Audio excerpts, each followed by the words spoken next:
Est-ce que vous connaissez les programmes des candidats concernant les volets santé et social?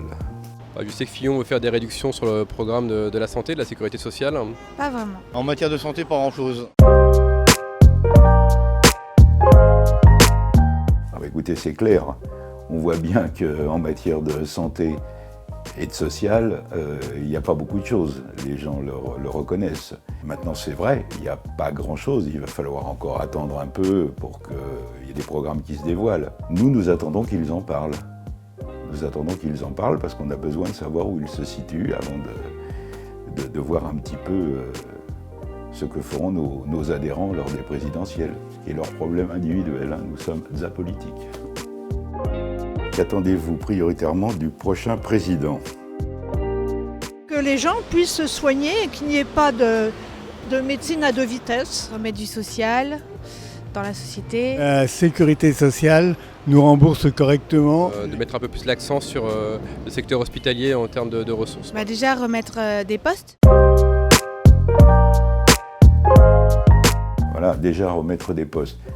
Bon, c'est pas faux, mais il faut bien savoir que pour remettre des postes, il faut qu'il y ait les moyens suffisants pour les mettre. Et c'est là que va se jouer dans les différents programmes des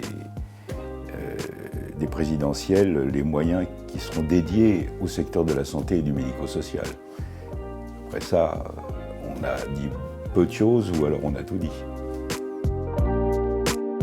Selon vous, le dialogue social animé par les syndicats doit-il prendre plus ou moins de place dans le débat public? Je sais pas, je suis pas forcément syndicaliste, je sais pas ce qu'ils font. Je pense qu'il faudrait qu'ils en aient plus.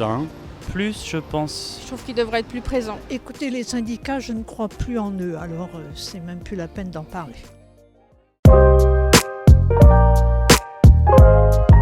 Voilà, on ne croit plus aux syndicats, on ne croit plus aux partis politiques aussi pour beaucoup. Ce qu'il faut, c'est que nous soyons, nous, vigilants, que nous continuions à discuter avec les politiques, mais surtout que nous représentions nos adhérents sur ce qu'ils souhaitent, au niveau principalement de la qualité de la vie au travail, qui est bien mise à mal aujourd'hui dans nos établissements. Selon vous, la parole des syndicats est-elle plus celle des salariés qu'ils représentent que celle des politiques qu'ils côtoient? Je pense qu'ils sont plus proches justement des salariés. Proche des salariés quand même. Ça dépend parce que vous avez des syndicats qui sont politisés aussi. Plutôt celle des employés, je dirais a priori. Mais... Je pense que tout ça, c'est une grande magouille. Je ne fais pas confiance aux syndicats.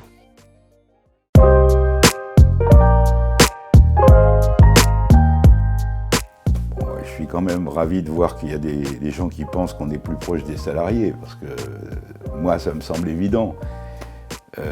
Les politiques, on est obligé de les côtoyer. Il y a les politiques publiques pour être au courant de ce qui se passe. Mais vraiment, on est là pour défendre nos adhérents et les salariés.